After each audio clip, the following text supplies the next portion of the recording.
मी पहाटे उठले तर माई आणि आई मला धरून रडायलाच लागल्या होत्या. माझ्या आईला मी पुन्हा आमच्या फुलबागेत झोपलेली दिसले होते, त्यामुळे आई पार धसकून गेली होती. आजी आईला समजावत म्हणाली, "अगं वत्सले, या स्वप्नाचा विचार कर. अगं सोनी बागेत झोपली असं तू पाहिलंस, याचा अर्थ ती इतक्या सुखानं पुढे राहणार आहे. तिला तू एखाद्या वाईट जागी पाहिलं असतंस तर गोष्ट वेगळी. चल आता डोळे पुस बरं. अगं कुठल्याही स्वप्नावर असं रडू नये गं." तसे माझ्या आईने डोळे पुसले होते आणि तेव्हाच मला ते पायऱ्यांचं स्वप्न आठवलं होतं, पण मी त्यावेळी तिथे काही बोलले नाही.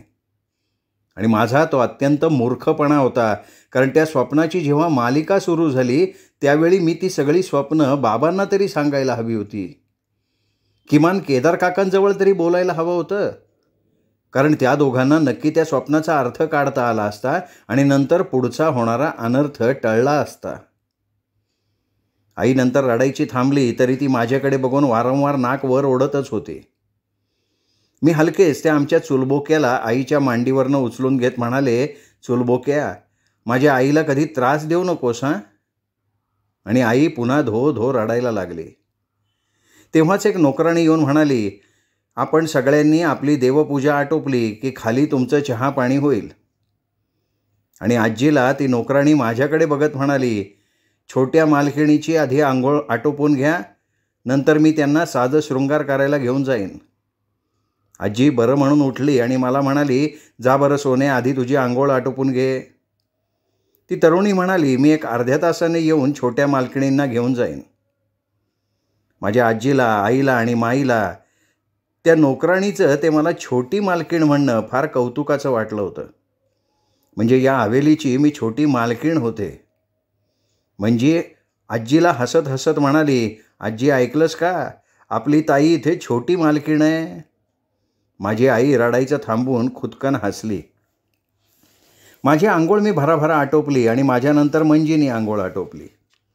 आजी आंघोळीला गेली तेव्हाच ती नोकराणी आली आणि आईला म्हणाली, "मी यांचा साज शृंगार करून सरळ देवघरात घेऊन येते. तुम्ही आंघोळी आटोपल्या की सरळ दिवाणखान्यात जा. तिथे मोठे मालक मालकीणबाई तुमची वाट बघत बसलेत. तुमची मंडळीसुद्धा तिथेच आहेत." आई त्याला बरं म्हणाली. तसं मी त्या नोकराणीला म्हणाले, "अगं मी आमच्या मंजीला बरोबर घेतलं तर चालेल का?" आणि तिने मला आणि मंजीला एका खोलीच्या मधल्या बोळकांडीतून बाहेर नेलं तर तिथे ह्या अनेक खोल्यांचं जाळं होतं. आता आमच्या खोलीला लागूनच अनेक खोल्या होत्या, पण त्या खोल्यांच्या मागेसुद्धा इतक्या खोल्या असतील असं कोणाला कळलंसुद्धा नसतं. इथे खरोखर अगदी भूलभुलैयाचा बाजार होता.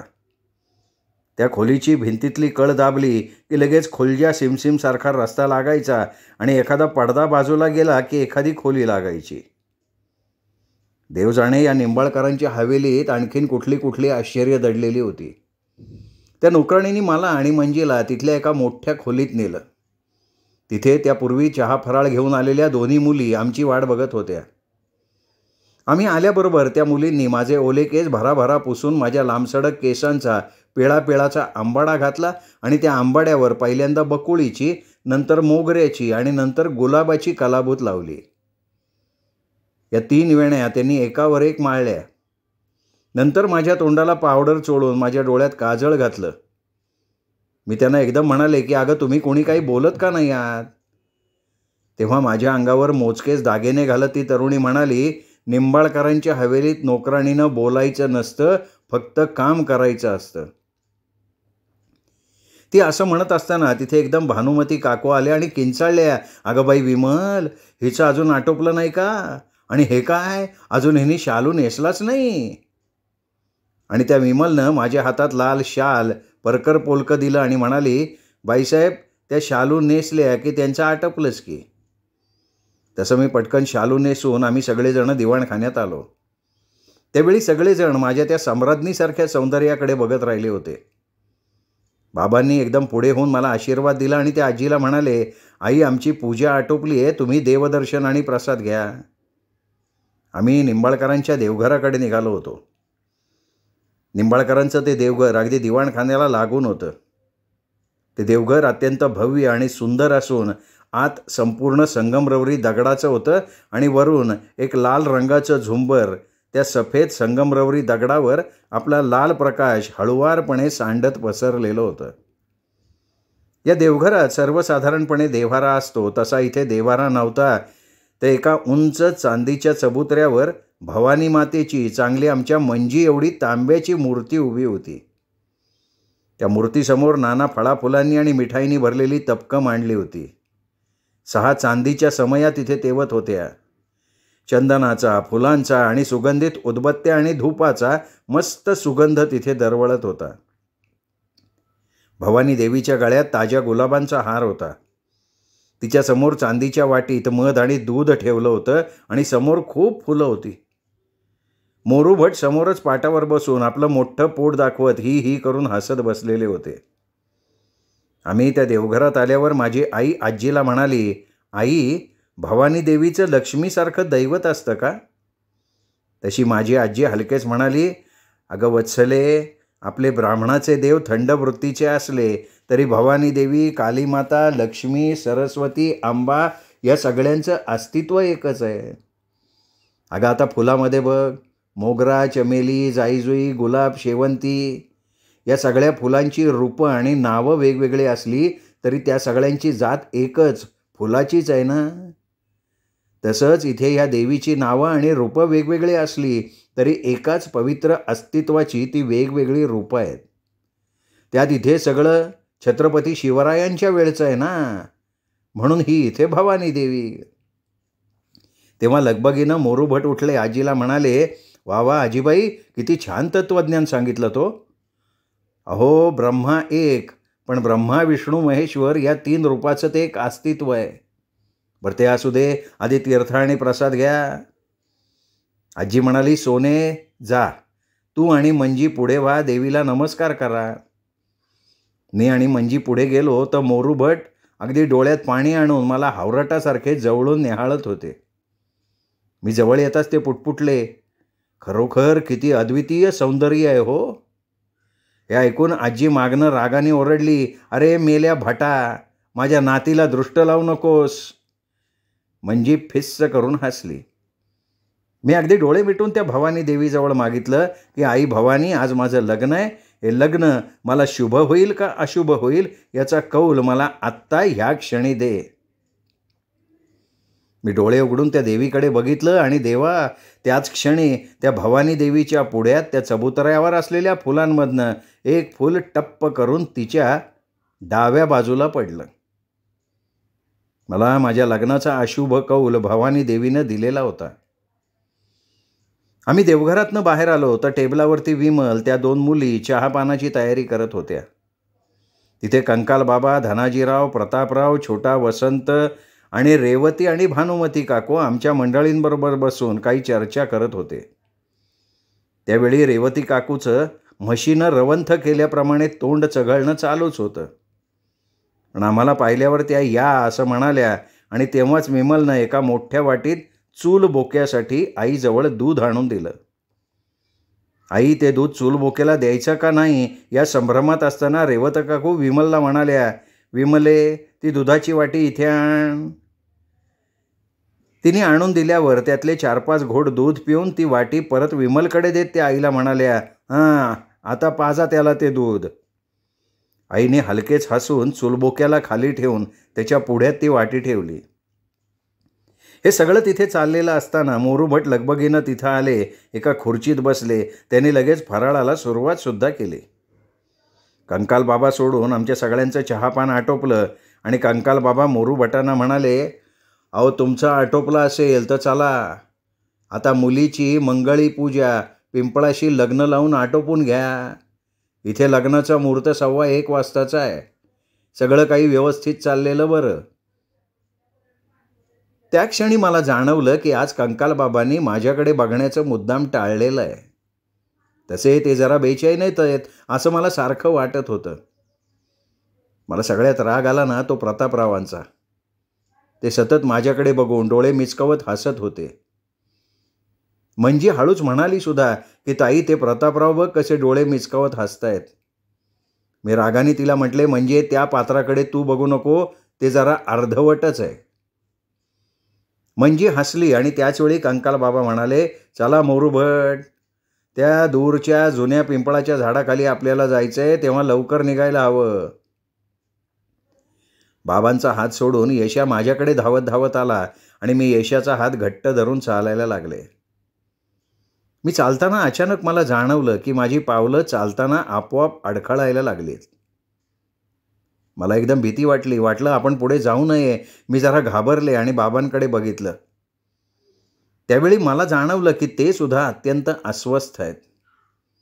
निंबाळकरांना सांगण्यासाठी सतत ते त्यांच्याकडे बघतायत. मी आमच्या सगळ्या मंडळींकडे बघितलं. ते सगळेच जण मला भयंकर अस्वस्थ वाटले. आमच्या पुढे धनाजीराव, कंकालबाबा, मोरू भट आणि केदार काका चाललेले होते. त्यांच्या मागे बाबा, दादूबाबा, छोट्या वसंताचा हात धरून प्रतापराव चालले होते. त्या सगळ्यांच्या मागे रेवती काकू आणि भानुमतीबाई जेवण्याचं काही बोलत चालल्या होत्या. त्या दोघींच्या मागे आमची मंडळी चालली होती. अचानक बाबा मध्येच थांबले, मागे वळून आजीकडे आले आणि म्हणाले, आई, मी आपल्या सोनीच्या लग्नाला घाई तर करत नाहीये ना? मला सतत वाटतंय की कुठेतरी काहीतरी चुकतंय.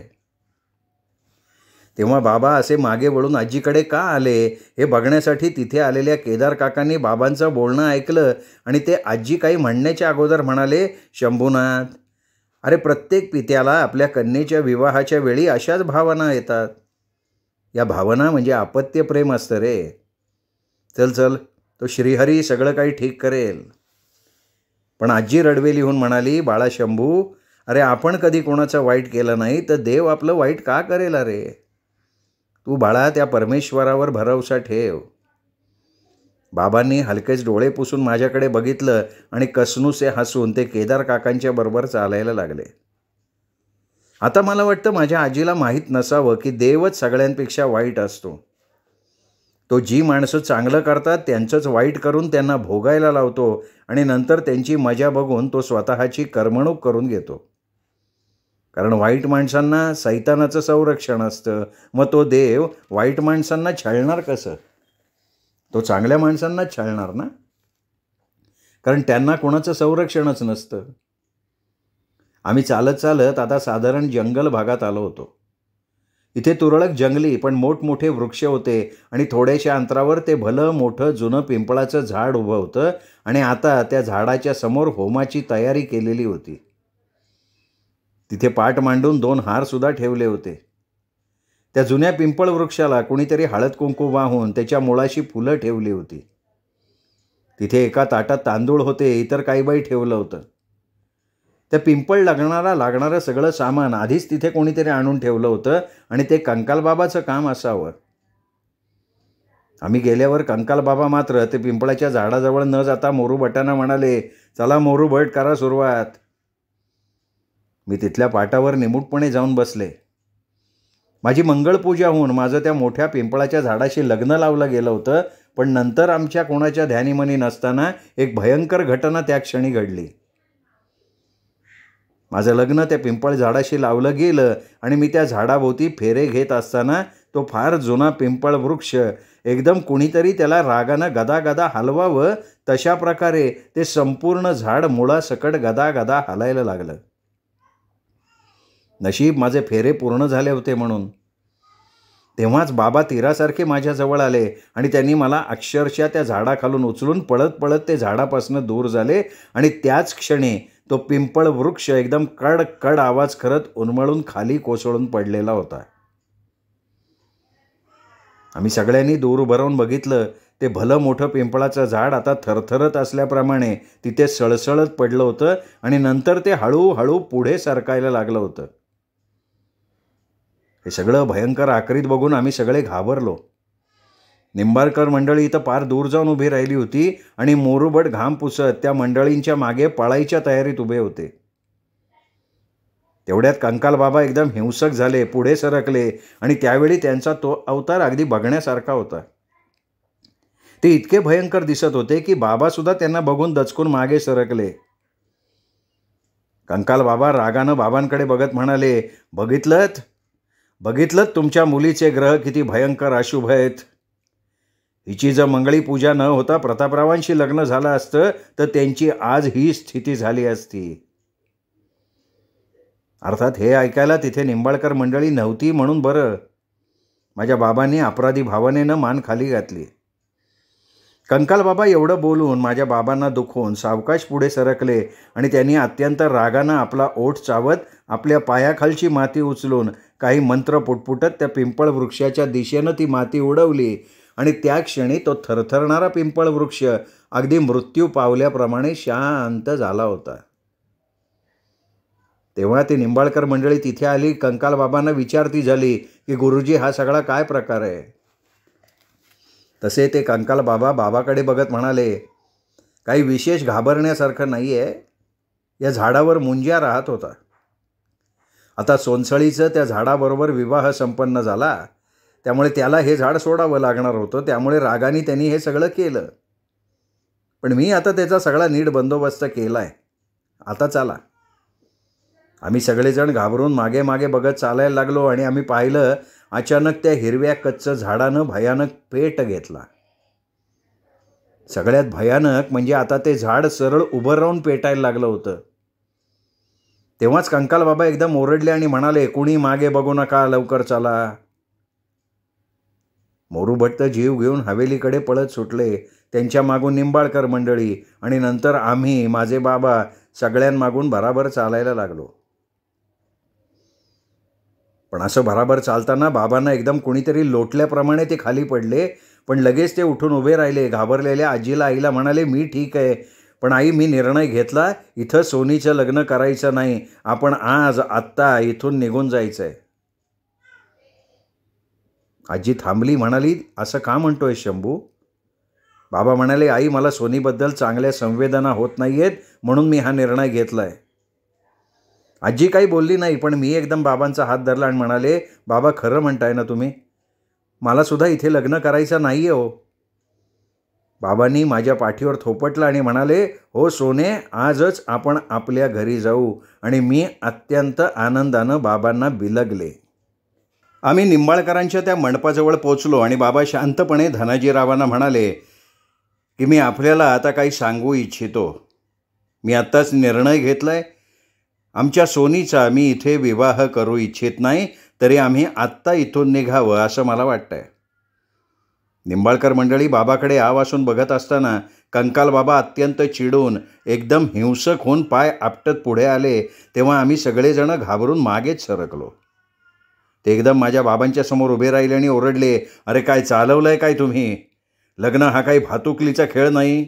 वाटेल तेव्हा मांडावा, वाटेल तेव्हा मोडावा. ब्राह्मण आहात ना तुम्ही. मग तुम्हाला कळायला हवं की तुमच्या मुलीचं निंबाळकरांच्या मालकीच्या पिंपळाच्या झाडाशी लग्न झालेलं आहे. याचा अर्थ ती निंबाळकरांची सून झालेली आहे. तुमच्या मुलीचे ग्रह प्रतापरावांशी जुळले आहेत आणि त्याची जाणीव मला झाल्यावर मी इथे प्रस्थान केलेलं आहे. आता तिचे अशुभ ग्रह तिचं प्रतापरावांशी लग्न होऊ नये म्हणून वारंवार तुम्हाला अशुभाची जाणीव देत असतील तर असलं मात्र आमचा नाईलाज आहे. पण तुमचं ब्राह्मणी धर्मशास्त्र काय सांगतंय. अर्धवट केलेली पूजा किंवा कुठलीही अर्धवट गोष्ट ही हानिकारक असते आणि असा अर्धवट केलेला विवाह हा सगळ्यात हानिकारक असतो. आणि आता तुम्ही अशी माघार घेतल्यावर आमच्या प्रतापरावाच्या दृष्टीनं ते अत्यंत हानिकारक सिद्ध होऊ शकतं. तसे धनाजीराव एकदम भानावर आले, चटकन पुढे झाले. कंकाल बाबांना म्हणाले, गुरुजी तुम्ही शांत व्हा, मी बघतो काय ते. आणि ते माझ्या बाबांकडे बघत रागानं म्हणाले, हे बघा शंभूनाथ, तुम्हाला आता हा विवाह संपन्न करावाच लागेल. मी माझ्या एकुलत्या एका मुलाच्या जीवाशी तुम्हाला खेळू देणार नाही. त्यावेळी कंकाल बाबा आणि धनाजीरावांचं स्वरूप इतकं उग्र झालं होतं की माझे निडर बाबासुद्धा त्यांच्या या वागण्यानं थंड पडलेले होते. तेव्हाच आमचे दादूबाबा एकदम पुढे होत म्हणाले, अहो तुम्ही काय पण म्हणा हो, पण आमच्या पोरीचा हातवराय व्हायचा नाही. केदार काका जोरात म्हणाले, धनाजीराव आम्ही हा विवाह कधीही रद्द करू शकतो. हे ऐकून धनाजीराव संतापानं ओरडले की अहो तो मंगळे विवाह पुन्हा रद्द करायला तिथे ते झाड तरी आहे का आता. आणि या सगळ्या गडबडीत मोरोभट बाबांच्या जवळ येऊन म्हणाले, शंभूराव मी त्या पिंपळ विवाहाच्या विधीत प्रतापरावांचं नाव घेतलं होतं, याचा अर्थ तुम्हाला कळतो ना. देवा, त्या क्षणी माझ्या आयुष्याचं पारडं ह्या बाजूला त्या बाजूला झुकत होतं. आणि तेव्हाच माझी आजी एकदम बाबांजवळ जाऊन म्हणाली की बाळा शंभू, आता माघार घ्यायची वेळ निघून गेली आहे रे. चल, सोनीचं लग्न नीट होऊ दे. आणि देवा, त्याच क्षणी माझ्या आयुष्याचं ते वर खाली होणारं पारडं निंबाळकरांच्या बाजूनं झुकलेलं होतं. निंबाळकर मंडळी घाईघाईनी त्या विवाह मंडपात आली. मोरू भटांनी होमाच्या अग्नीत तूप सोडलं. मी आणि प्रतापराव आपापल्या पाटावर बसलोच होतो की तेव्हाच तो विवाह मंडप अचानक एका बाजूला मोडून पडलेला होता. त्या मंडपाची ती लोखंडी जाळी अगदी चेपून गेली होती. तिथे ठेवलेल्या त्या जड कुंड्या इथे तिथे पडून पार फुटून गेल्या होत्या. लग्नाच्या होमाचा तो पवित्र अग्नी कुणी पाणी घालून विझवावा अगदी तशा प्रकारे विझवला गेला होता. हे सगळं अशुभ होतं. आम्ही सगळेजण पुन्हा मंडपातनं बाहेर पळालो तेव्हा संतापानं आणखीन सफेद पडलेले कंकाल बाबा दातोट खाट म्हणाले, कोणी घाबरू नका. तो झाडावरचा मुंजा पुन्हा असा त्रास देतोय, मी आत्ता त्याचा बंदोबस्त करतो. आणि एवढं बोलून कंकाल बाबा त्या एका बाजूला कललेल्या मंडपात शिरले. तेव्हा खरोखर त्यांना त्या ओंकारेश्वर भटाच्या बंदिस्त करून ठेवलेल्या अदृश्य अस्तित्वाचा प्रचंड राग आलेला होता. आपल्या नातीला वाचवण्याचा त्याचा तो बंदिस्त असताना सुद्धा चाललेला प्रयत्न बघून कंकाल बाबा भयंकर चिडलेले होते. एका 1.5 दमडीच्या पोरीसाठी आणि तिच्या मृत आजोबासाठी ते आपल्या अमूल्य साधनेला कुठल्याही प्रकारे धक्का लावू शकत नव्हते. कंकाल बाबा नंतर खूप वेळ त्या विझलेल्या होमाच्या समोर ध्यानस्थ बसून 64 योगिनींचा जप करत बसले होते. त्यावेळी ते आपल्या हाताच्या बोटांची विचित्र हालचाल करत होते. त्यांनी 2 वेळा आपल्या डाव्या कानात करंगळी घालून जोरात हलवली होती आणि नंतर ते एकदम उठून उभे राहिले आणि एक पाय वर दुमडून दोन्ही हात वर जोडून ते एका पायावर ध्यानस्थ उभे राहिले आणि तेव्हा त्यांचे ते मेलेले डोळे वर बघत स्थिर होते. कंकाल बाबा साधारण 10-15 मिनिटं तसेच उभे होते. त्यावेळी त्यांचा श्वाससुद्धा थांबलेला होता. नंतर ते हळूहळू सैल होत गेले. तसा अचानक समोरच्या होमकुंडातला अग्नी आपोआप पेटलेला होता. कंकाल बाबा बाहेर आले. घाबरलेल्या मोरू भटांना म्हणाले, भटजी, होम पेटलाय, ताबडतोब विवाह संपन्न होऊ द्या. नंतर तशा त्या मोडक्या मंडपात माझा विवाह प्रतापरावांबरोबर संपन्न झालेला होता. माझ्या आजीनी मला त्या झाडासारखं स्वतःच्या नकळत आगीत ढकलून दिलेलं होतं. या विवाहात कोणी सनई वादकाचे सनईचे मंजूळ स्वर नव्हते, एखादी वाजंत्री नव्हती, कोणी पाहुणे मंडळी नव्हती. फक्त माझ्या घरच्यांचं मंद रडणं मात्र तिथे होतं. मी पाहिलं कंकाल बाबा, निंबाळकर मंडळी आता अत्यंत प्रसन्न होती. माझ्या लग्नात कन्यादान करताना पुरुषासारखे पुरुष असलेले माझे बाबा आजूबाजूचा विसर पडून ढसाढसा रडलेले होते. माझं लग्न लागलं आणि आई माझ्याजवळ येऊन ते नवीन घेतलेलं मंगळसूत्र मला देत म्हणाली, सोने, हे जावई बापूंच्या पायाला लाव आणि गळ्यात घाल. मी ते मंगळसूत्र घेण्यासाठी हात पुढे केलाच होता की कंकाल बाबा एकदम पुढे आले आणि आईला म्हणाले, अहो, हे काय करताय तुम्ही? आमच्या रीतिरिवाजाप्रमाणे प्रतापरावांचं आणि सोनबाईचं तिथीप्रमाणे पुन्हा लग्न करण्यात येईल आणि तेव्हा प्रतापरावांच्या नावानं सोनबाई गळ्यात मंगळसूत्र घालेल, अन्यथा घालणार नाही. आणि माझ्या आईच्या हातात ते मंगळसूत्र तसंच राहून गेलं होतं. माझा विवाह असं झाड पेटण्यात आणि लग्नमंडप मोडण्याच्या गडबडीत झालेला होता. तो दिवस माझ्या आयुष्यातला सगळ्यात मोठा घातवार ठरला होता. या माझ्या विवाहाच्या वेळी झालेल्या सगळ्या घटनांनी आमचे मोरू भट इतके घाबरले होते की 2दा तांब्या घेऊन ते मागच्या दारी जाऊन आले होते. कंकाल बाबांचं मात्र अनेक वर्षांचं ध्येय आज साध्य झालं होतं. फक्त त्यांना एकच चिंता वाटत होती, त्या नालायक प्रतापनं सोनसळीशी काही गैरप्रकार करू नये. तसे ते स्वतः जातीने लक्ष ठेवणार होतेच म्हणा. तरी त्यांना माहिती होतं की प्रतापराव महा हलकट व्यक्ती आहे. त्याच क्षणी कंकाल बाबांनी ठरवलं की जर प्रतापरावांनी सोनसळीशी गैर वागण्याचा थोडा जरी प्रयत्न केला तर सरळ त्याला खलास करून टाकायचं. कारण त्या 64 योगिनींना कोणाचा उष्टा नैवेद्य कधीच चालला नसता. तसा तो कुठल्याही देवाला चालला नसता म्हणा. मी शंभूनाथ भटाची सोनसळी आता सोनसळी प्रतापराव निंबाळकर झालेली होते. लग्न झाल्यावर आम्ही सगळेजण त्या मोडक्या मंडपातनं बाहेर आलो आणि जोडीने आम्ही सगळ्यांच्या पाया पडून सगळ्यांचे आशीर्वाद घेतलेले होते. त्यावेळी एका डोळ्यात आसू आणि दुसऱ्या डोळ्यात हसू अशी सगळ्यांची अवस्था होती. नंतर लगेच भवानी देवीच्या पाया पडून जेवणाची पंगत बसली. हे निंबाळकरनं सतत खात असत. जरा काही झालं की त्यांची नोकराणी लगेच ताट भरून खायला आणायची. त्यात खाताना जेवताना ही सगळी मंडळी अगदी जनामानाची लाज सोडून बकाणे भरत बसायची. त्या माझ्या लग्नाच्या पंक्तीत आमच्या मंडळीनं कोणीच काही विशेष खाल्लं नाही. फक्त निंबाळकर मंडळी दुष्काळातून आल्याप्रमाणे ताटं रिकामं करत बसली होती. कंकाल बाबा मात्र आज अतिशय खुश होते. त्यांचं अनेक वर्षांचं उद्दिष्ट माझ्या एका बळीनं साध्य होणार होतं. त्यांचा बळीचा बकरा असलेले मी त्यांच्या जाळ्यात येता येता अनेकदा दूर गेले होते, पण शेवटी आज तो बळीचा बकरा त्यांच्या जाळ्यात अलगद येऊन पडला होता. आता फक्त काही दिवसांचा अवकाश होता. वास्तविक कंकाल बाबा या माणसांच्या सहवासाला अत्यंत कंटाळलेले होते, कारण जिवंत माणसांची ते घृणा करत असत. माणसांनी एकमेकांना मारून खावं म्हणजे जगात शांततेनं काही आराधना करण्यास पुष्कळ जागा उपलब्ध होईल असं त्यांचं स्पष्ट मत होतं. माझं लग्न आटोपल्यावर आणि आमच्या लग्नाची जेवणाची पंगत बसल्यावर कंकाल बाबा सगळ्यांचा निरोप घेऊन एका गुप्तदारानं निंबाळकरांच्या त्या जुन्या हवेलीत पोचले होते.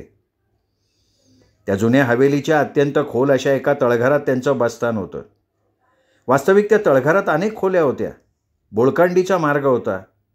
त्या बोळकांडीच्या मध्ये डाव्या हाताला 6 पायऱ्या उतरल्या की समोर लांबलचक दुसरी बोळकांडी लागत होती आणि त्या बोळकांडीच्या टोकाला मोठी खिडकी होती. त्या खिडकीतनं बाहेर जाता यायचं. आता या 6 पायऱ्या उतरल्या की नंतर उजवीकडे वळल्यावर तिथे एक प्रचंड मोठी खोली होती. त्या खोलीत कितीतरी खोल्या सामावलेल्या होत्या. एका खोलीचं दार उघडून खाली डोकावलं तर खाली एक प्रचंड दरी दिसायची आणि दुसऱ्या खोलीच्या भोयारातून खाली उतरत उतरत त्या दरीकडे जाता यायचं. आणि त्याच खोलीच्या दुसऱ्या खोलीतल्या भोयारातून कैद्यांना ठेवतात तशा एका तुरुंगाची वाट होती. तिथे लोखंडी साखळ्या, शिरच्छेद करायचं पातं, वर साखळीला अडकवलेलं आणि ती साखळी त्या काळ्या भिंतीला खिळ्यात अडकवलेली होती. त्या पात्याच्या खाली एका लाकडावर गोल वर्तुळ मान बाहेर काढायला लाकूड कापून केलं होतं आणि त्या वर्तुळाच्या आजूबाजूला अजूनसुद्धा काळे कसले तरी डाग पडलेले होते. तिथे आजूबाजूला सगळं काही विचित्र होतं आणि ते सगळं त्या जुन्या हवेलीचं तळघर होतं. कंकाल बाबा निंबाळकरांच्या त्या नव्या हवेलीतून आपल्या निवासस्थानी आले. ते तळघर अत्यंत खोल आणि 2-3 गोल खोल्यांचं होतं. पहिल्या गोल खोलीत जायला 10-12 पायऱ्या उतरून गेल्यावर दार लागायचं. ते ढकललं की त्या गोल खोलीत प्रवेश व्हायचा. त्या पहिल्या खोलीत लाकडाचं एक उभ्या दाराचं मोठं कपाट उजव्या भिंतीला सरकवून ठेवलेलं होतं. तिथेच उजव्या बाजूला काहीतरी खोक्यासारखं काळंकुट्ट काहीतरी पडलं होतं आणि त्या जागेत विलक्षण दुर्गंधी साचलेली होती. तिथे जिवंत माणूस एक क्षण थांबू शकणार नाही एवढी ती दुर्गंधी भरून वाहत होती. आणि त्याच खोलीत एका कोपऱ्यात एक समई तेवत होती. कंकाल बाबा सरकत्या पायऱ्या उतरून त्या गोल खोलीचं दार ढकलून आत आले. आत आल्या आल्या त्यांनी दीर्घ श्वास घेतला. नंतर ते आतल्या खोलीत आले. ही गोल खोली खूप मोठी होती, गोलाकार होती. या खोलीच्या मधोमध एक गोल काळं टेबल, 2 काळ्या खुर्च्या ठेवलेल्या होत्या. समोर एक, ह्या भिंतीपासून त्या समोरच्या भिंतींपर्यंत एक लांब आणि रुंद अशी काळी जाड फळी ठेवली होती. ती फळी त्या टेबलासमोर ठेवली होती आणि त्या फळीवर भावली एवढ्या मोठ्या 64 योगिनीच्या मूर्ती नीट ओळीनं मांडून ठेवलेल्या होत्या. या सगळ्या मूर्ती काळ्या रंगाच्या आणि काळे चकचकीत जिवंत डोळे असलेल्या आणि विलक्षण भयावह अशा स्वरूपाच्या होत्या. त्या योगिनीच्या समोरच्या भिंतीवर एक खोलगट असं फडतळ होतं. समोरच्या टेबलावर एक समई तेवत होती. त्या योगिनीच्या मूर्तीसमोर 2 समया तेवत होत्या. त्यामुळे या भयानक खोलीत त्या मंद प्रकाशामुळे आणखीनच भयानकता वाढली होती. या खोलीत सुद्धा अत्यंत दुर्गंधी भरली होती. या दोन्ही खोल्या काळोख्या आणि इथे तिथे मातीचे पोपडे उखडलेल्या आणि कोळिष्टकांनी धूळ मातीने भरलेल्या होत्या आणि वरचं छत साध्या मातीचं आणि कुजलेल्या लाकडाचं होतं. कंकाल बाबा या खोलीत आले आणि आल्या आल्या त्यांनी आपली कफनी काढून तिथल्या खिळ्याला टांगवली आणि ते संपूर्ण विवस्त्र होऊन एकदम हर्षवायू झाल्याप्रमाणे खदा खदा हसत आपल्या दोन्ही हातांनी छातीवर धापा धापा मारत गोल गोल फिरत राहिले. नंतर अचानक ते त्या गोल टेबलावर चढले आणि तोंडानं एक विशिष्ट शीळ घातल्याप्रमाणे आवाज काढत एखाद्या कुशल नर्तकाप्रमाणे विवस्त्र अवस्थेत ते नाचत राहिले. कंकाल बाबा भान हरपून हातवारे करत, पाय इथे तिथे टेकत, वर उचलत विचित्र प्रकारे नृत्य करत होते. त्यावेळी तिथे अचानक एक मंद वाद्य मृदंग वाजायला लागलं. त्यावेळी त्यांची नजर फक्त त्या योगिनीवर खेळली होती. नंतर हळूहळू त्या योगिनीच्या मूर्ती देखील हालचाल करायला लागल्या आणि बघता बघता त्या सगळ्या मूर्ती जिवंत होऊन त्या कंकाल बाबासारखं आपल्या जागेवरच नृत्य करायला लागल्या. खरोखर ते आश्चर्यकारक आणि तितकंच भीतीदायक दृश्य होतं. त्या सगळ्यांचं नृत्य जवळजवळ 2 तास तरी चाललं होतं. नृत्य करता करता एकदम कंकाल बाबा त्या टेबलावर मांडी घालून बसले आणि एकटक त्या सगळ्या योगिनी मूर्तींकडे बघत राहिले. क्षणात त्या मूर्ती पुन्हा पूर्वीसारख्या झाल्या. तेव्हा त्या सगळ्या मूर्ती आता इथे नृत्य करत होत्या हे सांगून सुद्धा कोणाला खरं वाटलं नसतं. कंकाल बाबा वेड्यासारखे एकटक त्या मूर्तीकडे बघत साधारण तासभर बसलेले होते. नंतर ते त्या टेबलावरनं उठले, खाली उतरले. त्यावेळी ते विलक्षण दमलेले होते, पण त्यांच्या तोंडावर समाधानाचं हसू होतं.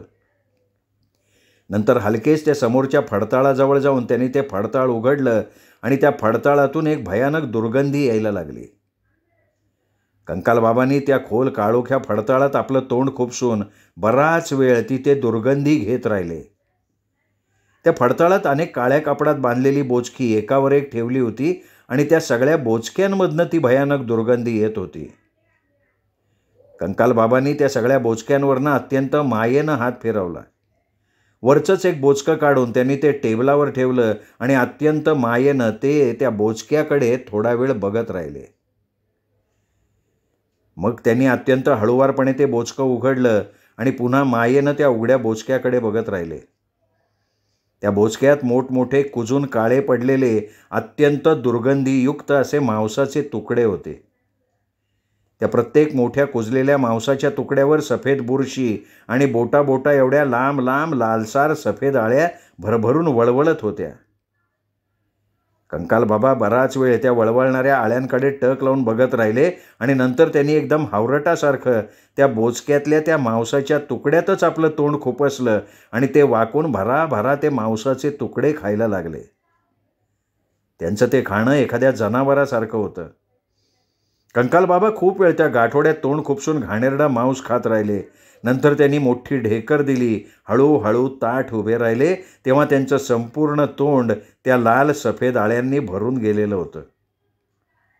त्यांनी आपल्या तोंडावरून, गळ्यावरून, केसावरून हात फिरवला. तिथे असणाऱ्या प्रत्येक आळीला खाऊन टाकलं. आता त्या उघड्या बोचक्यात फार थोडे मांसाचे तुकडे राहिले होते. त्यांनी पुन्हा ते बोचकं बांधलं, फडतळात ठेवून दिलं. त्याच फडतळातून एक लहान मातीचं मडकं काढलं. त्या योगिनीच्या मूर्तीसमोर त्यांनी त्या मडक्यात लघवी केली आणि ती सुद्धा त्यांनी गटागटा पिऊन टाकली.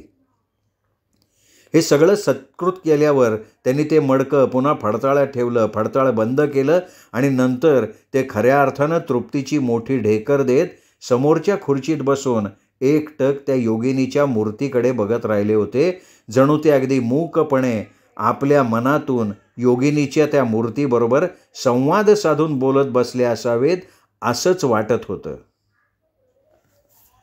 श्रोते हो, तुम्ही ऐकताय आयडा बॅरेटो लिखित सोनसळी ही कादंबरीचा आजचा भाग इथेच संपला. पुढचा भाग ऐकण्यासाठी उद्या भेटूयात दीपक रेगे कथाकथन चॅनलवर. तोपर्यंत नमस्कार.